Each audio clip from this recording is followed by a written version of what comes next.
Epilepsy किंवा फिटचा आजार असलेल्या मुलांमध्ये पालकांनी जर ह्या गोष्टी पाळल्या तर एपिलेप्सी लवकरात लवकर बरी होऊ शकते. सर्वात पहिलं आणि महत्त्वाचं म्हणजे डॉक्टरांनी दिलेली मेडिसिन्स वेळेवर आणि योग्य प्रमाणात घ्या. मेडिसिनच्या वेळा पाळण्यासाठी मोबाईलमध्ये अलार्म लावून ठेवा, जेणेकरून डोस चुकणार नाही. कारण या मुलांचा एकही डोस चुकला तरी यांना झटका येण्याची शक्यता असते. बाळाचे जसे जसे वजन वाढते तसे तसे मेडिसिनचा डोसही वाढवावा लागतो. कधी कधी एकाच मुलामध्ये झटक्याचे प्रकार बदलतात, त्यानुसार आपल्याला मेडिसिन्सही बदलाव्या लागतात. त्यामुळे पेडियाट्रिक न्यूरोलॉजिस्टचा रेग्युलर फॉलोअप ठेवणे गरजेचे आहे. तसेच इपिलेप्सीची मेडिसिन साधारणपणे कमीत कमी 2 ते 3 वर्ष द्यावी लागतात.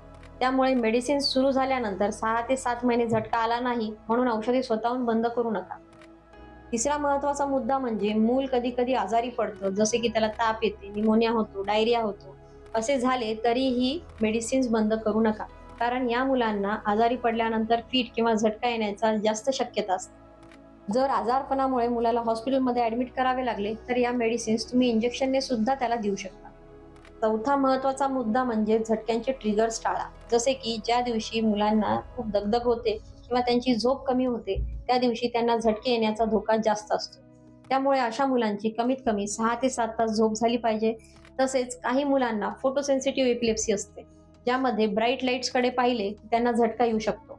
त्यामुळे अशा मुलांनी मोबाईल आणि टीव्हीचा वापर टाळावा.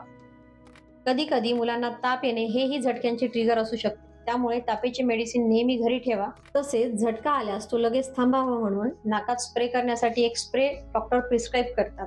तो स्प्रे नेहमी घरात ठेवावा आणि प्रवासात जाताना सुद्धा तो स्प्रे तुमच्या सोबत ठेवावा, जेणेकरून प्रवासात जर कधी झटका आला तर तुमची धावपळ होणार नाही.